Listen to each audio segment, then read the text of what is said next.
Herkese merhabalar. Bu videomda Antalya'nın İbradi ilçesinin Ürünlü mahallesinde bulunan Altınbeşik mağarasına gidiyoruz ve botla mağaranın içini gezeceğiz.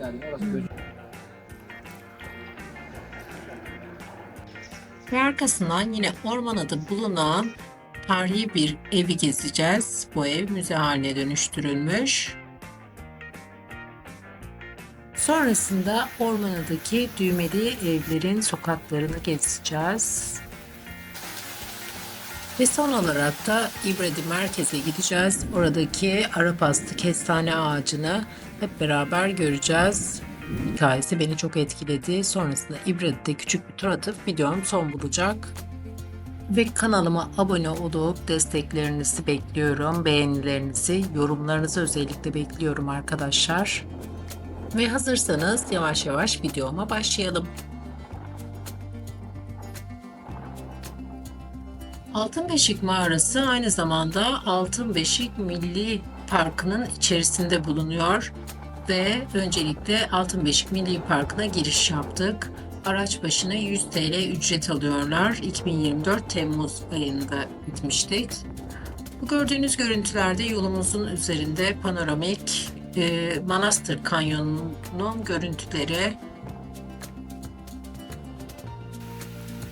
Bu bölge biraz riskli bir bölge. Kenarda bulunan tepeden sürekli taşlar, kayalar parçalara dökülüyordu. Paletlerden herkes birer tane almak zorunlu. Biz de paletlerden aldık ve yavaş yavaş yürümeye başladık.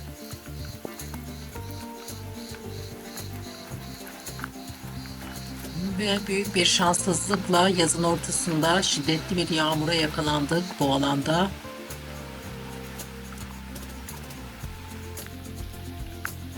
Altınbeşik Mağarası'nın en önemli özelliği Türkiye'nin en büyük, dünyanın da 3. büyük yeraltı gölüne sahip olması.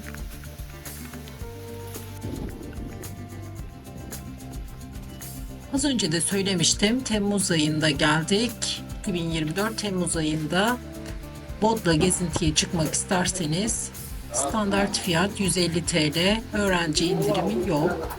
Herkesten 150 TL ücret alıyorlar mağaranın içerisini gezmek için. Ve burada bulunan bot işletmesi sürekli uyarı yapıyor. Kenarlarda durmayın, kayalar sürekli kaya parçaları düşüyor diye hepimizi uyardılar. Ve şimdi botla mağaranın içini gezmeye başlıyoruz.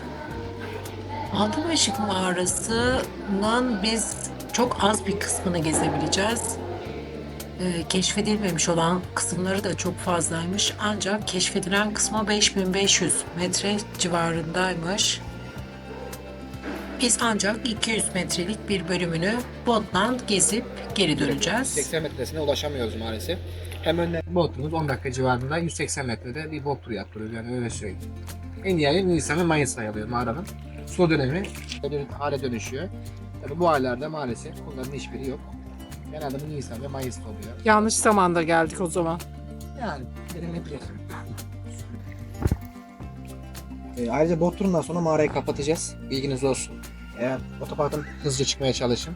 Mesela var çünkü karşılamıyorlar. Taş düştü mü arabaya bir şey olduğunu karşılamıyorlar. Kaskosu varsa sadece kasko karşılar. Devam ediyor aslında. Ama bunun için bir tırmanış ve sifonda da profesyonel mağaracı olman gerekiyor. Bunun için ve Milli Park'ın izni olman gerekiyor. Bu da genelde imkansız oluyor. Bunun için yurt dışına gelen hocalar oluyor ya da bizim üniversiteden hocalar geliyor. O şekilde devam ediliyor. 500 kilometre gidiliyor. Ama bizim yaptığımız maksimum 200 metre, bu aylarda 170 metre civarında gidiyor. Buradaki eski tahta beşikleri andırdığı için ve taş rengi diğer taşlara göre bakın sarı renkli olduğu için altın denmiştir. Bu şekilde 1966 yılında mağara isimleniyor, keşfedildiğinde Altınbeşik ismi buradan geliyor. Mağara.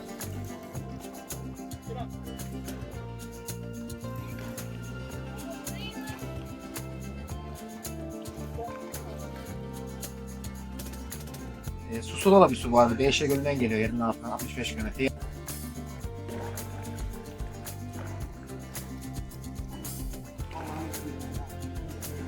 Nereden? Güzel. Harika.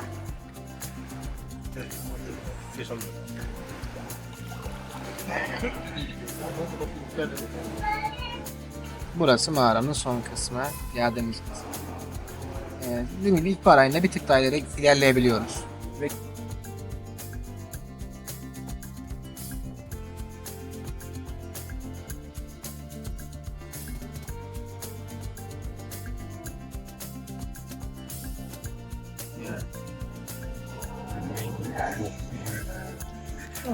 düşme tehlikesi yok. Biraz ilkbahar ayında tabii. Su geldiği için. O dediğin kısım da buradan devam ediyor. O boşluktan ikinci katın girişi orası kalıyor. Yani oradan tırmanıp bu şekilde mağaraya devam edebiliriz. Profesyonel olsaydın yani. O yüzden orası bayağı bir zorlu. Şu zaten. ortadaki boşluk değil mi? Yok hayır. En üstteki. Evet. Aa. Orası az aşağıda kalıyor. Aşağı. Şu. Evet, evet şu sağda bak. Hah, tamam. Oradan devam ediyor. Ama tabii bir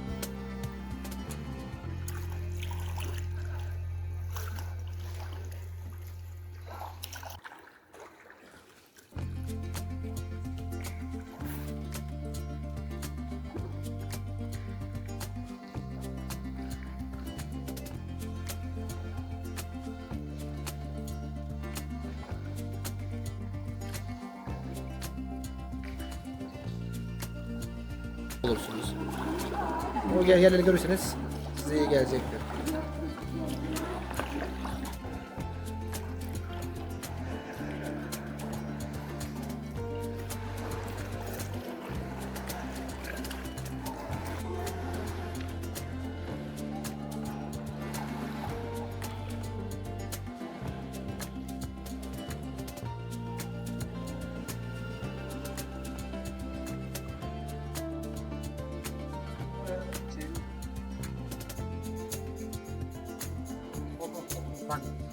Mağaranın üstü aslında orası. Su seviyesi her düşen bir çizgi oluşuyor. Kendiliğinden doğal bir bölüm burada. Ekim gibi aylarda bundan 5 metre daha düşük oluyor. Su seviyesi orası komple dağ şeklinde oluşuyor. Çizgi çizgi. Nisan'da da su yükseldiğinde orası gözükmüyor. Buraya da bakabilirsiniz. Oraya kadar yükseliyor yani. Tabii. Yani mağaranın ağzı kapanıyor kışın. İlkbaharda normal seviyesi beyaz çizgide oluyor. Yani kışın zaten yani içeri girmek mümkün olmuyor. Karşıdaki duvara kadar fulleniyor. Öyle düşünebilirsiniz. O yüzden ağzı kapanıyor tamamen kış aylarında. Genelde Kasım'dan sonra Mart'a kadar öyle oluyor. Ama Mart'tan sonra Nisan gibi aylarda da beyaz çizgiye kadar iniyor ve o zaman daha güzel bir görselle devam ediyoruz.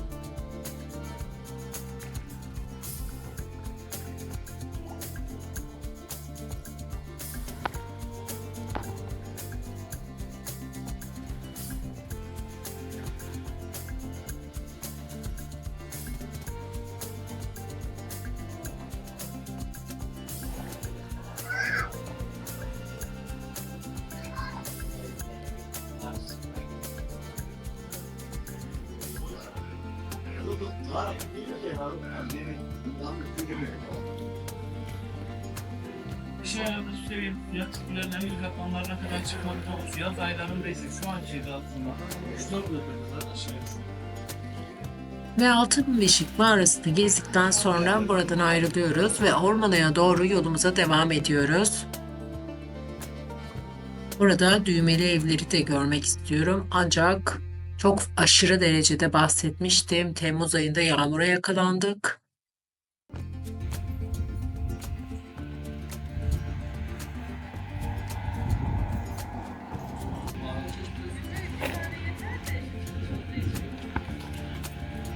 Ormana Belediyesi ve İl Özel İdaresi'nin destekleriyle onarılan tarihi ev konuk evi olarak turizme kazandırılmış ve şimdi burayı gezeceğiz. Burada müze kartı geçerli değil ve ücretimizi ödeyerek içeriye giriyoruz.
Müze haline dönüştürülen bu tarihi konağı gezdikten sonra şimdi düğmeli evlere geçiyoruz. Ancak şiddetli yağmur hala devam ediyor. Islanarak gezmeye başlıyoruz. Ahşap ve taş gibi yöreye özgü malzemelerle hazırlanan evlere düğmeli denilmesinin sebebi mimari özelliklerinden kaynaklanıyor. Harç veya çimento gibi malzemeler kullanılmadan genellikle 2 katlı inşa edilen evlerde kullanılan ahşaplar iç içe geçip kenetlenerek evin iskeletini oluşturuyor. İskeletin dışında kalan çoğunlukla sıvasız duvarlarına dik şekilde atılan kısa parçalar düğmeyi andırdığı için zaman içerisinde evler yöre halkı tarafından düğmeli olarak adlandırılmış.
Şiddetli yağmurdan dolayı burayı hızlı bir şekilde gezdik ve buradan ayrılmak zorunda kaldık.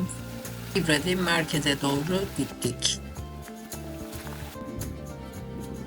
Ve İbradi merkezinde bulunan 1100 yaşında olduğu tahmin edilen kestane ağacı, Arapastı kestane ağacına geldik. 1861 yılında bu bölgede büyük bir yangın çıkar ve yangına sebep olduğu bilinen Zeynep isimli siyahi cariye bu ağaçta asılır ve 3 günde bu ağaçta asılı kalır. İsmi de buradan gelmekteymiş. Arapastı kestane ağacı olarak kalmış.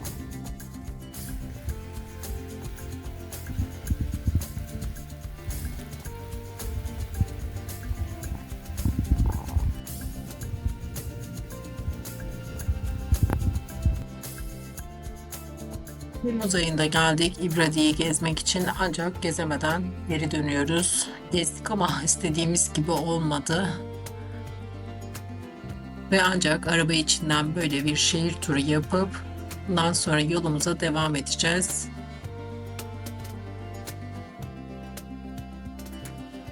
Ve arkadaşlar kanalıma desteklerinizi bekliyorum. Kanalıma abone olun. Yorumlarınızı bekliyorum arkadaşlar. Yorum yapın. Diğer gönderilerime de mutlaka bir göz atmanızı tavsiye ediyorum. Kendinize çok iyi bakın. Hoşça kalın. Sevgiyle kalın arkadaşlar.